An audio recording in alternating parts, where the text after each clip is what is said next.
드리기는 이전보다 더한 영광이라는 제목으로 말씀드렸는데 제가 좀 제목을 좀 바꾸도록 하겠습니다. 외람되지만 죄송합니다. 스스로 굳세게라는 제목으로 바꾸겠습니다. 스스로 굳세게라고 할까 이전보다 더한 영광이라고 할까 고민하다가 이전보다 더한 영광이라는 제목을 목사님에게 보내드렸는데 기도하다가 스스로 굳세게라는 제목으로 하는 게 좋겠다 싶어서 그렇게 말씀 제목을 정했습니다. 사자성어 가운데 사마천 4기에 보면 중도이패라는 말이 나옵니다. 중도이패. 중도라는 것은 가운데 중자에다 길도자인데, 그러니까 길을 가는 도중에 패하는 것을 말하는 것이죠. 자신이 마지막까지 가야 될 그 길을 다 가지 못하고 중도에 포기하는 것, 중단하는 일을 중도이패라고 합니다. 오늘 본문에 등장하는 유다 백성들은 70년 동안 바벨론 포로 생활을 했어요. 하나님의 크신 은혜를 따라서 하나님의 도우심을 따라 스룹바벨을 통하여서 유다로 귀환하게 됩니다. 그런데 귀환해서 이제 성전 재건과 성벽 재건을 하려고 하는 그런 때에 이 산발락과 도비아라고 하는 느헤미야에 보면 이방 족속들이 엄청나게 성벽과 성전 재건을 방해합니다.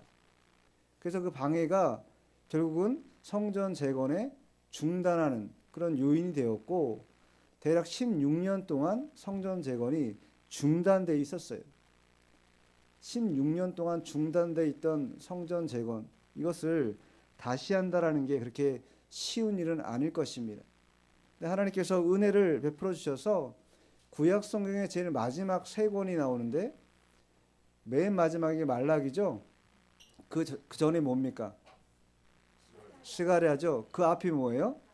네, 학개, 스가랴, 말라기, 이런 순서라는 거예요. 잘 아는 것처럼 학개와 스가랴서는요 하나님의 말씀, 특별히 성전 재건이라고 하는 거기에 포인트가 다 가 있습니다. 공통점입니다. 그리고 그 성전 재건 이후에 대략 100여 년이 흐른 다음에 성전 재건과 성벽 재건을 통하여 이제 하나님의 임재, 즉 메시아가 도래할 거라고 하는 그런 기대감을 가지고 백성들이 척박하고 어려운 상황에서도 하나님의 나라를 기대하며 그렇게 살았는데 현실은 점점점 열악하고 힘든 상황이 되면서 그들의 신앙이 타락으로 일관하게 됩니다. 그래서 마지막 선지자를 보낸 것이 말라기 선지자를 보내서 제사장들을 책망하고 백성들을 책망해서 그들의 신앙이 얼마나 나락으로 떨어져 있는가를 분명하게 선지자를 통해서 말씀해주고 있는 것입니다. 이 학개와 스가랴는 성전 재건이라는 공통점이 있는데 조금 결이 다른 부분이 있어요. 어떤 부분이냐면 이 스가랴 선지자는요, 이 하나님의 성전 재건에 있어서 어디에 방점을 두는가? 하나님의 영에 방점을 둔다. 이 사업은 하나님이 행하신다라는 거예요. 인간이 앞서가는 마음을 갖지 않고 하나님의 마음을 또 하나님의 뜻을 따라 하나님이 행하시니 너희는 잠잠하라, 이렇게 말씀하세요. 스가랴 2장 13절에 보면 모든 육체가 여호와 앞에서 잠잠할 것은 여호와께서 그와 거룩한 처소에서 일어나심이니라 하라 하더라. 너희는 잠잠하라는 거예요. 이 모든 일의 성과와 일의 이루심은, 성취하심은 하나님이 행하시는 것이기 때문에 너희들은 잠잠하라, 이렇게 스가랴 선지자가 말하고 있습니다. 그래서 4장에 보면요, 4장 6절에 보면 이는 힘으로도 능으로도 능력으로도 되지 않고 오직 여호와의 영으로 되느니라, 이렇게 말씀하잖아요. 사람의 힘으로 되는 일이 아니라는 것입니다. 하나님의 능력으로, 하나님의 영으로 되는 것이 이 성전 재건의 사업이다. 그렇기 때문에 뭐가 제일 필요하겠습니까? 기도가 당연히 필요하겠죠. 하나님의 힘을 도움받고 공급받는 것이야말로 이 성전 재건에 있어서 가장 완벽한 성취의 결과물이 될 거다라는 그런 마음을 가지고 기도하는 일에 전념해야 한다라는 것이. 그러면 기도만 하고 아무것도 안 할 것인가? 그래서 학개서를 우리에게 준 것이. 학개서에 보면요 4절에 3번에 걸쳐서 말씀하지 않습니까? 4절 한번 읽어보죠. 4절 시작.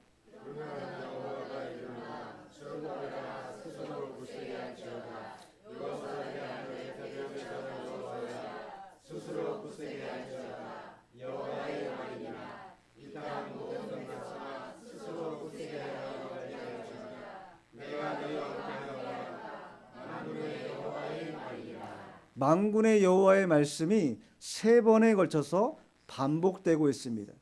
스스로 굳세게 하라. 누구에게 하시는 말씀이에요? 스룹바벨에게 하는 말씀이고 여호수아에게 하시는 말씀이고 또 모든 유다 백성들, 모든 성도들에게 만군의 여호와의 말씀을 증거하고 있는 것입니다. 나는 제외돼도 괜찮다. 나는 열애돼도 괜찮다. 나의 상황과 형편은 이 정도면은 충분하다. 말하지 말라라는 것입니다. 하나님의 사업에 하나님의 일에 모두가 수종드는 것. 그것이 하나님이 바라고 원하시는 바라는 것을 우리가 알아야 합니다. 그래서 3번에 걸쳐서 강조하고 있다. 우리의 힘이 필요하다라는 거예요. 우리의 공력이 들어가야 된다는 것입니다. 그저 가만히 있는다고 성전 재건이 되는 게 아니라 기도하면서 우리가 해야 될 마땅한 일들을 감당하는 것. 그것이 성전 재건에 필요하다. 이렇게 주께서 말씀하고 있는 것이 성전 재건이라는 이때 당시의 사업은요. 16년 동안 중단되었고 그리고 이제 곧 시작되었습니다. 그런데 여러 방해 요소가 있었어요. 외부적인 방해 요소뿐만 아니라 내부적으로도 상당히 어려운 일들이 중첩되는 그런 상황이 계속되는 가운데 백성들의 마음이 힘이 들고 지치는 상황이었습니다. 그때 하나님의 말씀이 다시 학개에게 임한 것이 그리고 오늘 본문이 시작됩니다. 1절 2절에 보면 일곱째 달 곧 그 달 21일에 여호와의 말씀이 선지자 학개에게 임하니라. 이르시되 너는 스알데엘의 아들 유다 총독 스룹바벨과 여호사닥의 아들 대제사장 여호수아와 남은 백성에게 말하여 이르라.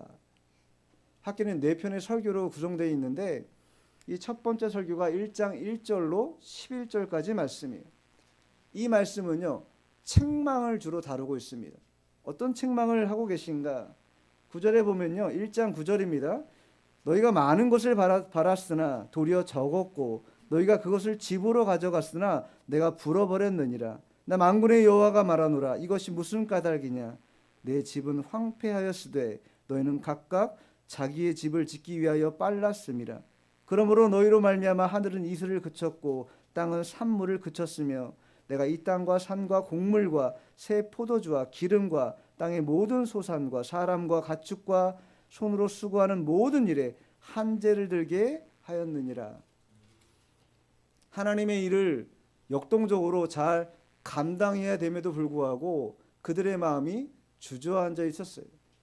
자기 자신을 살피는 일에 더 집중하는 일을 계속했습니다. 그러한 가운데 하나님이 그들의 형편을 돌아보시고 하나님의 말씀을 통해서 격려해 주고 있는 거예요. 1장에서는 책망했습니다. 그러나 2장에 와서 책망이 아니라 격려하고 있다. 손을 놓고 멈추지 말고 하나님의 일은 계속되어야 한다라는 것을 분명하게 말씀해 주고 있어요. 일곱째 달 곧 그 달 21일이다. 이날은요. 레위기 23장 33절로 보면요. 초막절 혹은 장막절이라고 하죠. 장막절에 해당합니다. 장막절이라는 것은 추수를 다 마친 유대인들이 절기를 지키기 위해서 많이 모이는 그런 때예요. 그렇게 많이 모여 있는 그 백성들에게 학개 선지자를 통하여서 하나님의 말씀을 전하게 한 것입니다. 무슨 말씀을 전했는가? 3절에 보니까 너희 가운데 남아있는 자 중에 이 성전의 이전 영광을 본 자가 누구냐? 이제 이것이 너희에게 어떻게 보이느냐? 이것이 너희 눈에 보잘것없지 아니하냐? 이전 영광을 본 자가 누구겠습니까? 나이로 따진다고 하면요. 만일 15살 정도 되는 그러한 때에 바벨론 포로 잡혀갔다고 하면 70년이 지나면 몇 살 되는 겁니까? 85세가 되는 거잖아요. 85세가 되어서 왔어요. 근데 성전 재건을 하는 모양을 보니까 과거 자신이 15살 때 봤던 그 솔로몬의 영광을 그 솔로몬 성전의 놀라운 그 광경을 다 눈으로 확보하고 있는 사람인데 70년이 지나서 이제 스룹바벨 성전을 짓고 있는 상황을 보니까 어떻다라는 것이에요. 너무 형편없다라는 거예요. 너무 보잘것없이 비교되는 상황이라는 것입니다. 그러니 자연스럽게 비협조적이고, 이 에스라에 보면요, 에스라 3장 12절에 보면, 한번 찾아보겠습니다. 이 부분을 찾아보죠. 에스라 3장 12절. 그들이 어떠했는가? 에스라 3장 12절. 자, 읽어보죠. 시작. 죄송합니다. 조금 더 기다리겠습니다. 에스라 3장 12절. 시작.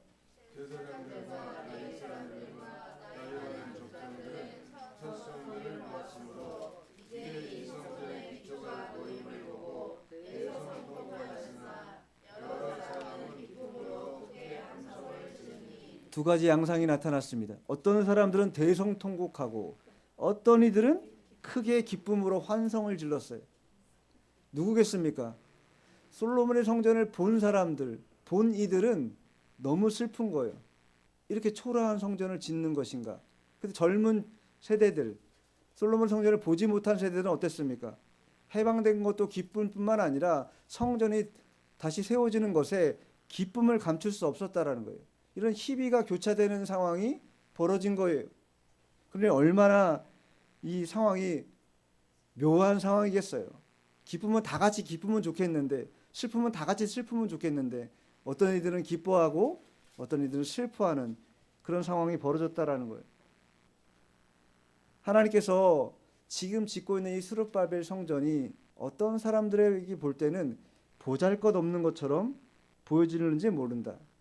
그러나 하나님의 성전은 여러 가지 우여곡절 끝에 어려운 가운데 세워지고 있다라는 것. 특별히 하나님의 종을 통하여 이 일이 계속되어야 될 것을 분명하게 말씀하고 있는 거예요. 눈으로 볼 때 보잘것없게 보여지는 그러한 모습이라 할지라도 그것은요, 하나님의 성령께서 임하시고 하나님이 임하시는 그런 복된 성전이라는 것을 그들에게 분명하게 말씀하고 있는 것입니다. 우리가 속는 일이 많지요. 외형적인 일에 속는 일이 많습니다. 화려하고 또 아름다운 모습을 보면 그것에 현혹되는 게 사실입니다. 미국의 부자들이 소유하고 있는 것들 가운데 어떤 것이 있냐면요, 요트라는 게 있습니다. 요트는요, 상당히 고가의 그런 배입니다. 그래서 부자들만 소유할 수 있는 그런 배예요. 근데 요트라는 것은 굉장히 화려하게 꾸밉니다. 겉은 뭐 돛뿐만 아니라 여러 장식을 통해서 아주 비싸다라는 그 티를 낼 만큼 아름답게 꾸밉니다. 근데 그 요트가 바다를 항해할 때 보면요, 그 항해의 그 중심에는 그 아름다운 도시라든가 장식된 그러한 장식물을 통해서 그 배가 안전을 유지하는가? 그렇지 않다라는 거예요. 오히려 요트는요, 그 배 밑에, 배라는 것은 항상 그 밸러스트라고 중심을 잡아주는 축이 있는데, 요트는 그 밸러스트가요, 밑에 부분에 거의 3분의 2 이상 자리를 잡고 있습니다. 근데 그 부분은요, 항상 어디에 있는가? 바다 밑에 잠겨 있어요. 사람 눈에 보이지 않아요. 사람 눈에 보이는 것은 아름답고 멋있고 화려한 것들만 보입니다. 그러나 중요한 것은 그 배, 요트의 가장 중요한 안전을 도모하고 안전을 확실하게 해줄 수 있는 유일한 기능을 하는 기구가 뭡니까? 밸러스트라는 거예요. 눈에 보이지 않는 그것, 그러나 그것이 그 배의 중심이고 가장 중추적인 역할을 하는 것처럼 성전 재건이라는 거 여러 외적 어려움이 있습니다. 어려운 가운데 그 일을 감당하는 거예요. 어떤 이들이 볼 땐 초라하게 보일런지 모르고 어떤 이들이 볼 땐 화려하고 아름답다고 보일런지 모르지만 외형은 다 지나가는 것이다. 이렇게 주께서 말씀하시면서 분명한 것은 이 성전에 그리스도의 복음이 드러나고 나타나게 될 것을, 또 하나님이 진동하지 않은 나라를 그 자리에 가져오셔서 많은 구원받는 백성들이 나타나게 될 것을 말씀해주고 있는 것입니다. 그랬기 때문에 힘들고 지쳐있는 그 백성들에게 스스로 굳세게 하라고 3번에 걸쳐서 강조하고 있는 거예요. 4절 다시 한번 다 같이 한번 읽어보겠습니다. 4절 시작. 그러나 여호와가 이르노라 스룹바벨아 스스로 굳세게 할지어다. 여호사닥의 아들 대제사장 여호수아야 스스로 굳세게 할지어다. 여호와의 말이니라. 이 땅 모든 백성아 스스로 굳세게 하여 일할지어다. 내가 너희와 함께하노라. 만군의 여호와의 말이니라. 아멘. 스룹바벨 성전이 보기에는 보잘것없고 여러 외적인 도전을 받고 있고 백성들은 지치고 힘든 가운데 이 일들을 감당하고 있었지만, 그러나 하나님의 일이 맡겨졌다면 그 맡겨진 일은 소홀함이 없이 해 나가야 한다. 그 일을 미룰 수도 없고 뒤로 흘려보낼 수도 없다. 맡겨진 일에 충성을 다하라고 강조하기 위해서 3번이나 스룹바벨에게, 여호수아에게, 또 모든 유다 백성에게 하고 있는 것입니다. 과거에 비교하면 현재 하는 일이 작고 낙심될 만할 수 있겠지만 무시할 수 없는 일이라는 거예요. 작은 일에 충성하는 자가 큰 일을 또한 감당할 수 있게 되는 것입니다. 여기 보면요, 3번 스스로 굳세게 하라 이렇게 말씀하시고 4절 하반절에 보면 뭐라고 써있습니까? 여호와의 말이니라. 이 땅 모든 백성아 스스로 굳세게 하여 뭐 하라고요? 일할지어다. 일하라는 거예요. 머물지 말라라는 겁니다. 주의 백성은 일하는 자들입니다. 내 일하는 게 아니라 하나님 나라의 일을 함께 해나가는 자들이라는 것이. 마태복음 6장 33절에 어떻게 써 있습니까? 너는 먼저 그의 나라와 그의 의를 구하라. 그리하면 이 모든 것을 너에게 더하시리라. 분명하게 말씀하셨어요. 하나님의 일을 먼저 하는 자들에게 하나님의 복된 일들이 감당되게 되는 것입니다. 이 원리를 놓치니까 자기만 생각하는, 자기 일을 먼저 돌아봅니다. 그랬더니 창기 1장에 뭐라고 썼어요? 너희 집을 판벽하게 짓고 잘 짓고 멋지게 사는 것. 그러나 그것이 먼저가 아니라는 거예요. 먼저 할 일이 있는 것입니다. 하나님의 일을 먼저 하는 것. 좋은 일이라 할지라도 끝까지 이루지 못한다면요, 아무 가치가 없는 일이 되고 말 것이에요. 작은 일이라도 최선을 다해서 성심을 다하여 일을 마치고 나면요, 그게 성공적인 일의 마침이 되는 것처럼 우리가 이 성전 재건의 일을 하는 것도 그와 같다, 이렇게 학계 선지자를 통하여 말씀해주고 있는 것입니다. 여러분, 성전 재건, 도봉교회가 이제 55년 만에 성전을 재건하는 그런 일을 감당하고 있습니다. 이 뜻이 담임 목사님의 의지나 어떤 한두 사람의 마음을 가지고 하게 된 것인가? 저는 그렇게 보지 않습니다. 하나님께서 분명히 이 사업을 우리 모든 도봉 성도들에게, 권속들에게 일하라고, 스스로 굳세게 하여 일하라고 당부하시고 맡긴 일이라 여깁니다. 여러분이 그것을 믿고 스스로 굳세게 해서 이 일에 동참하고 일에 함께 협력하는 것, 그게 대단히 중요한 거라는 것. 근데 이 일에는요, 용기를 내야 돼요. 용기를 내지 않으면 감당할 수 없습니다. 여러 어려운 형편 때문에 가난한 사람도 많고 어려운 사람도 많았습니다. 그러나 하나님은요, 그 환경을 우선 보지 않으시고 하나님을 바르게 섬기고 또 약한 중에도 하나님의 뜻을 실천하기 위해서 최선을 다하는 그 모습을 보신다는 것이에요. 우리가 이 땅에서 쓰는 것 영원할 것 같지만 영원하지 않은 거 다 아시죠? 안개처럼 다 사라지는 것입니다. 고린도전서 7장 31절에 보면요, 세상 물건을 쓰는 자들은 다 쓰지 못하는 것처럼 하라, 이렇게 말씀하세요. 내가 충분히 가지고 많은 것이 있어도 이 땅에서 다 사용하지 못한다는 것이, 우선적으로 사용할 때가 있고 또 하나님의 필요를 따라 쓰임받을 곳이 분명히 있는 법입니다. 그렇기 때문에 우리에게 주어진 이 사업에 있어서 우리가 마음을 굳세게 해서 하나님을 위해서 일하는 것이야말로 가장 크고 복된 일이다. 이렇게 말씀하신 거예요. 그러면서 그렇게 일하라고만 말씀하지 않고 자, 하반절에 뭐라고 말씀하시면 너희와 함께 하노라. 내가 너희와 함께 하노라. 너희들 일하라고 말씀해 놓고 그냥 못 본 척 지나치는 하나님이 아니라는 거예요. 너희와 함께 하겠다. 이 말씀은요. 1장 13절에도 나오는데 자, 1장 13절 한번 읽어 볼게요. 1장 13절. 시작.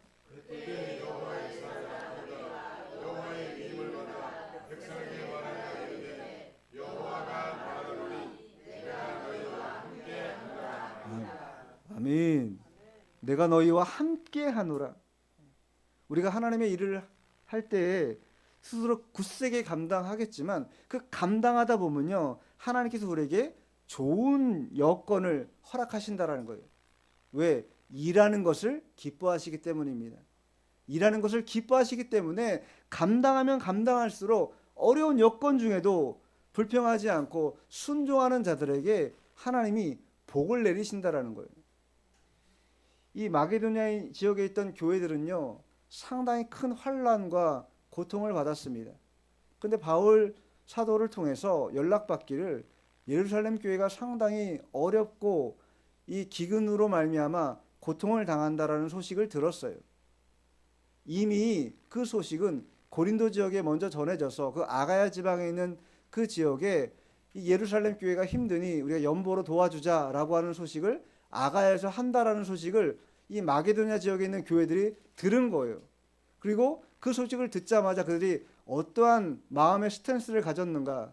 자, 고린도 후서 한번 찾아볼게요. 고린도 후서 신약 성경입니다.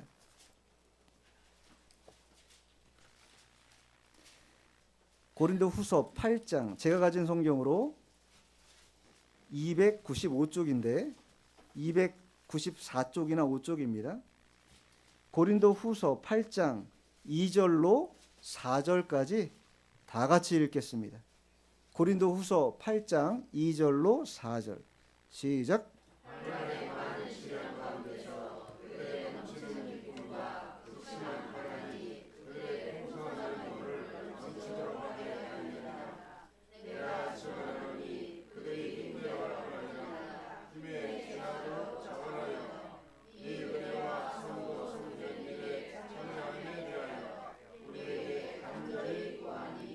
환난의 많은 시련 가운데 그들의 넘치는 기쁨과 극심한 가난. 여러분, 넘치는 기쁨과 극심한 가난이 잘 대비가 되는 그런 구조입니까? 문맥적으로 어떻게 표현하게 되겠습니까? 넘치는 기쁨이면 가난이 아니라 풍부한 물질 이렇게 나가든지 아니면 넘치는 슬픔과 극심한 가난 이게 온전히 호환되는 문장이겠지요. 근데 역설적이게도 마게도냐에 있는 교회들은 넘치는 기쁨이 있었는데 극심히 가난했다라는 거예요. 그런데 그 이후에 그들의 풍성한 연보를 넘치도록 하였다. 가난한데 연보는 넘치게 했고 마음은 들뜰 만큼 기뻤다라는 거예요. 이것이 그리스도의 마음입니다. 이게 그리스도의 마음이에요. 주의 마음을 아는 자들이면 세상이 감당할 수 없는 그런 마음이 작동되게 되어 있어요. 왜냐하면 그것이 하나님의 일하시는 방편이기 때문입니다. 여건이 어렵기 때문에 그렇기 때문에 더 전도하는 것입니다. 여건이 어렵기 때문에 그렇기 때문에 더 열심히 봉사하는 것이에요. 그 일하는 것을 통해서 하나님이 그 어려움을 극복하게 할 뿐만 아니라 하나님의 살아계심을 우리에게 증거해 준다라는 거예요. 증명해 준다라는 거예요. 하나님이 너와 함께 한다라는 것을 확실하게 말씀해 주고 있다라는 거예요. 제가 일본에 신학교 다닐 때 한번 말씀드린 것 같기도 하고 한데 못 들은 분이 계실 수도 있으니까 다시 한번 말씀드릴게요. 제가 가난한 유학생, 돈 없는 유학생 매번 공부하다가 가끔 학생에서 불러요. 학생 처장이 불러요. 유상 오라는 거예요. 유상 빨리 교무실로 와라. 가보면요, 너 왜 등록금 안 내냐? 등록금 빨리 내라. 너 졸업해야 되는데 졸업하려면 등록금 내야지 졸업하지. 등록금 못 내면 졸업 못 한다는 거예요. 알겠습니다. 어떻게 준비하겠습니다. 말은 그냥 해놓고 뭐 하겠어요? 잘 아시네. 기도하는 거 말고 답이 없는 거예요. 이제 열심히 기도해. 열심히 할 게 없어요. 근데 그때가 아마 성탄절인가 부활절인가, 겨울이었기 때문에 성탄절인 것 같아요. 성탄절이니까 연보를 좀 해야 될 거 아니에요. 연보를 해야 되는데 우리 큰아이 둘째아이가 어릴 때인데, 이 겨울이니까 여러분 잘 아실런지 모르겠는데 일본은요 생각보다 한국보다 더 춥습니다. 왜냐면 난방이 없어요. 겨울을 어떻게 버티냐면요, 전기장판으로 버텨요. 궁둥이를 데피고 담보라고 해서 뜨거운 바람이 나는 그런 환경을 조성해서 견디는 거예요. 우리나라는 온돌이 있잖아요. 온돌이 얼마나 좋은 건지 몰라요. 예. 그래서 지금 실제로 일본도요 육가담보라고 해가지고 온돌을 지금 채용하고 있어요. 너무 좋은 걸 알기 때문에. 그러니 이제 온돌이 없으니까 담보를 자꾸 틀고 이 전기장판 트니까 전기세가 막 기하급수적으로 올라가는 거예요. 근데 가정용이기 때문에 누진세가 적용됩니다. 엄청 비싸요. 그런 상황에서 그거 이제 어떻게든 해결하려고 조금 돈을 마련해 가지고 아이는 어떻게든 키워야 되니까 이제 그러려고 모아놓은 돈이 있었어요. 전기세 내려고. 그런데 예배드리는 가운데 감동이 나온 거예요. 하나님께서 감동을 줘가지고 이 돈은 그냥 전기세로 낼 돈이 아니다. 하나님께 바쳐야 되겠다. 그리고 실제로 그 통장에 있는 돈을 다 털어가지고 그 성탄절 연보를 다 했어요. 그리고 뭐 대책은 없죠 뭐. 근데 마게도냐 교회와 똑같은 마음에 넘치는 기쁨이 있어. 근데 나는 극심히 가난해. 그 아이러니한 그 감정을 느끼면서 마음은 너무 좋은 거예요. 그런데 얼마 지나지 않았는데 우리 교회 집사님이 저를 부르는 거예요. 전사님, 저 좀 잠깐 보시죠. 5예배 끝났는데. 그러더니 봉투를 하나 내미는 거예요. 그러니 할렐루야 보잖아. 내용도 모르시면서. 그래서 봉투를 왜 내미시나? 이거 무슨 또 이렇게 힘드니까 조금 이렇게 보태 쓰시라고 주셨나 보다 했어요. 그리고 감사합니다 집사님 하고 받아갖고 이제 집에 기숙사 와가지고 봤는데 그게 얼마나 큰 돈이냐면 등록금을 낼 수 있을 만큼의 돈이 그 집사님 통해 온 거예요. 그래가지고 참 하나님이 일하시는 방법은 신묘막측하다. 극심한 가난 가운데에도 하나님이 넘치는 기쁨을 허락하시는 이유가 거기에 있다. 왜? 하나님이 살아계시다라는 것을 우리에게 증명하신다라는 거예요.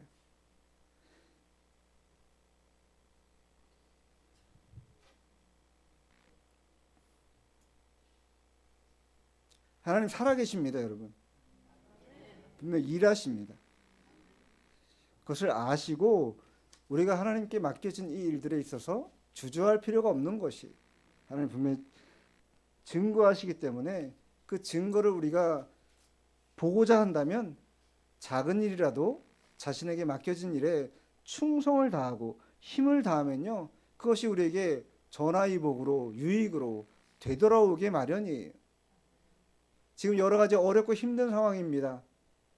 도봉교회도 성전을 보수하고 대수리를 하고 있는 상황이고 여러 어려움이 분명히 있을 거라고 사료되지만, 그러나 하나님의 일은요 중단돼서는 안 되는 것입니다. 모두가 다 방관자가 돼서는 안 되고 참여자가 되고 협력자가 되어서 이 모든 일을 조성하는 일에 있어서 완성해내야 되는 것이 하나님이 우리에게 바라는 뜻입니다. 그래서 스스로 굳세게라 3번이나 강조하면서 마지막에 뭐라고 말해요? 일하라. 일하라. 그리고 너에게만 일하라 말씀하지 않고 내가 너희와 함께 하겠다. 분명하게 말씀하셨어요. 그 믿음으로 그리스도인들은 나아가는 것입니다. 그래서 이제 이후로 하나님께서 그 예를 우리에게 허락해 주세요. 자, 본문 다시 돌아와서 5절 한번 읽어보죠. 5절 시작.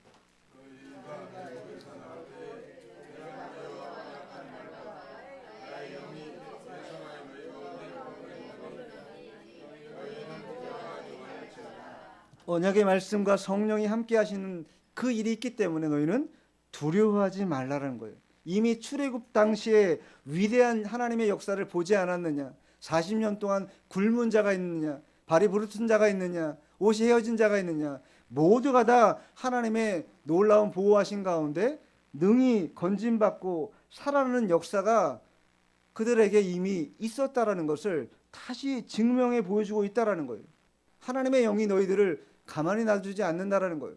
계속해서 그 영은 역사하고 말씀으로 역사하고 성령으로 역사해서 계속 하나님의 뜻을 이뤄갈 수 있도록 우리를 인도하시는 분, 그분이 바로 하나님이다. 그러니 너희는 두려워하지 말라 말씀하고 있어요. 요한복음 14장 16절 17절에 보면요, 내가 아버지께 구하겠으니, 예수님이 분명히 성부 하나님께 직접 말씀하신 거예요. 그가 또 다른 보혜사를 너희에게 주사 영원토록 너희와 함께 있게 하리니 그는 진리의 영이라. 세상은 능히 그를 받지 못하나니 이는 그를 보지도 못하고 알지도 못함이라. 그러나 너희는 그를 아나니 그는 너희와 함께 거하심이요 또 너희 속에 계시겠음이라. 우리를 떠나지 않는다는 거예요. 내가 모른 척할 뿐이지 주님은 항상 우리 속에 함께 하신다. 그리고 우리의 믿음이 작동되기를 항상 원하신다. 마음을 다른 곳으로 빼앗겨서는 안 될 것입니다. 주님 앞에 더 성실하게 나아가는 선한 선택을 하는 거, 그것이야말로 복된 일이라는 것이. 자, 본문 돌아와서 6절 7절 읽어보겠습니다. 6절 7절 시작.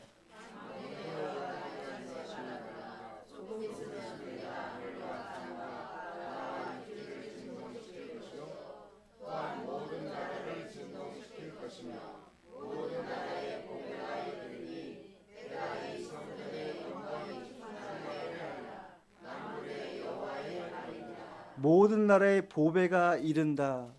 이 성전이야말로 이제 예수 그리스도께서 이 땅에 모형이 아니라, 그림자가 아니라 실체로서 오셔서 복음을 증거하는 놀라운 광경을 목도하게 될 것을 분명히 확신 있게 증거하고 있습니다. 진동하지 않는 나라가 하나님의 나라입니다. 하나님의 나라가 예수님을 통해서 이 땅에 임했다라는 거예요. 외적 성전에 힘을 쏟아붓는 것 대단히 중요합니다. 그러나 그것뿐만 아니라 내적 성전을 잘 갖고 가는 것, 만들어가는 것도 우리에게 필요한 일이지요. 예수 중심으로 살아가는 것, 하나님 제일주의로 살아가는 것이야말로 모든 그리스도인들이 해야 될 그러한 일이라고 우리에게 말씀하고 있는 것이. 그렇다면 예수 중심으로 살아가는 두 가지만 말씀드리겠습니다. 첫 번째는 베드로전서 2장 11절에 나오는데, 사랑하는 자들아 거류민과 나그네 같은 너희를 권하노니 영혼을 거슬러 싸우는 육체의 정욕을 제어하라. 하나님 중심으로 살아가는 법을 선택하려면 첫 번째 육체의 정욕을 제어해야 한다라는 거예요. 육체는요 본성상 이기적입니다. 이타적일 수가 없어요. 본성상 자기만 생각합니다. 그 육체를 거스르는 것, 육체를 제어하는 것, 그것이야말로 하나님 중심으로 살아가는 그런 가장 중요한 요소라는 거예요.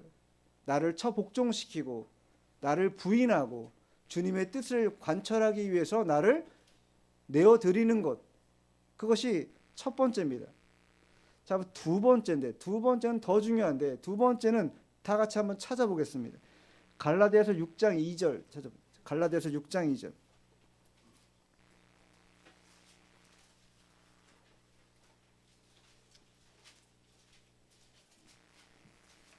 갈라디아서 6장 2절.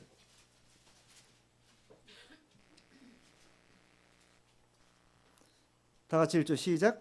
너희가 짐을 서로 지라. 그리하면 그리스도의 법을 성취하리라. 두 번째는요, 그리스도의 법을 성취하는 자가 되어야 된다. 그리스도의 법이 무엇이겠습니까? 사랑이죠. 사랑의 법을 성취해 나가는 것. 그러려면 뭘 해야 돼요? 남의 짐을 대신 져줘야 된다라는 거예요. 남의 짐을 모른 척해서 안 된다라는 거예요. 남이 무거운 짐을 지고 갈 때 내가 손을 내밀어 그 짐을 같이 지어주는 것, 그게 바로 그리스도의 법이라는 것이고 사랑의 법입니다. 예수 중심으로 살아가려면요, 육체를 제어하는 것 중요하고, 두 번째는 그리스도의 법으로 살아가야 된다. 그리스도의 법으로. 그렇지 않다면 예수 중심의 이탈에서 나 중심으로 살아갈 수밖에 없는 그런 자연인과 똑같은 방식으로 살아가는 나를 발견하게 될 것입니다. 그런 어리석은 일, 위험한 선택 하지 않는 것이 우리에게 좋다.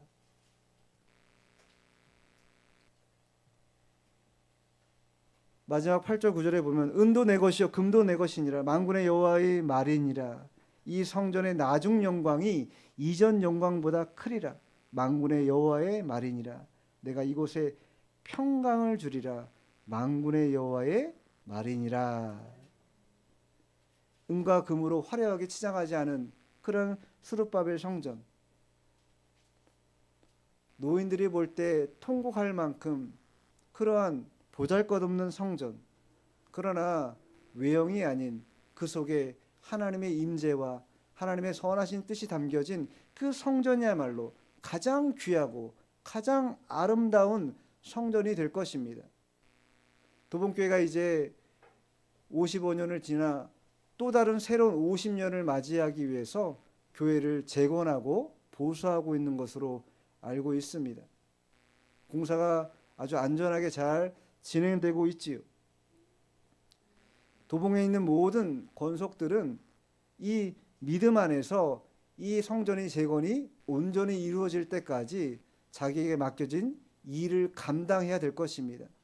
첫째는 기도해야 될 것이고, 또한 육체의 정욕을 제어하고 하나님의 뜻에 맞게 물을 끓는 자가 되어야 될 것이고, 그리스도의 법을 따라서 남의 짐을, 성도의 짐을 대신 지어줄 수 있는 그러한 겸손한 자, 그러한 자에게 하나님이요 기쁨을 허락해 주시는 법입니다.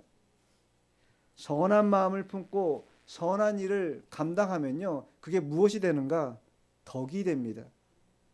선한 일을 하면요, 그게 덕을 세우는 놀라운 그러한 결과로 나타나게 되는 것이, 미래 50년을 다시 이끌어갈 그런 일들은 여러분이 지금 하고 있는 기도와 또 선을 쌓아가는 그 일로 말미암아 교회가 덕스럽게 더욱더 공고하게 세워지는 놀라운 중추적인 역할을 하게 될 것입니다.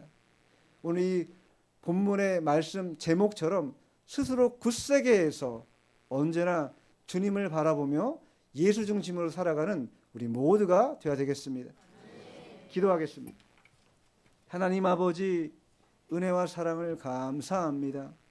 주님께서 우리에게 허락하신 이 놀라운 계획과 일들에 대하여 우리가 주저하지 않도록, 멈추지 않도록 도와주시기 원하옵니다. 오직 하나님은 살아계시고 역사하시고 우리의 심장을 언제나 뛰게 하시며 하나님 앞에 일하라고 우리에게 말하고 있는 것을 우리가 듣는다면, 아버지, 그 일을 주저하지 않고 자원하는 마음으로 자발적으로 감당할 줄로 믿사옵니다. 도봉교회가 이제 시작하고 있는 이 성전 재건의 일들 속에 하나님의 선하신 움직임이 있고 놀랍고 복된 계획이 있는 줄 믿사오니, 우리가 마지막 때에 그 놀라운 일들을 목도하기까지 우리에게 맡겨진 모든 일들을 잘 감당하는 성도들 되게 해주시기 원하옵니다. 그래 오직 하나님께만 영광 올려드리는 복된 나날들이 있도록 하나님 역사하시고 축복해 주시옵소서. 예수님 이름으로 기도하옵나이다. 아멘.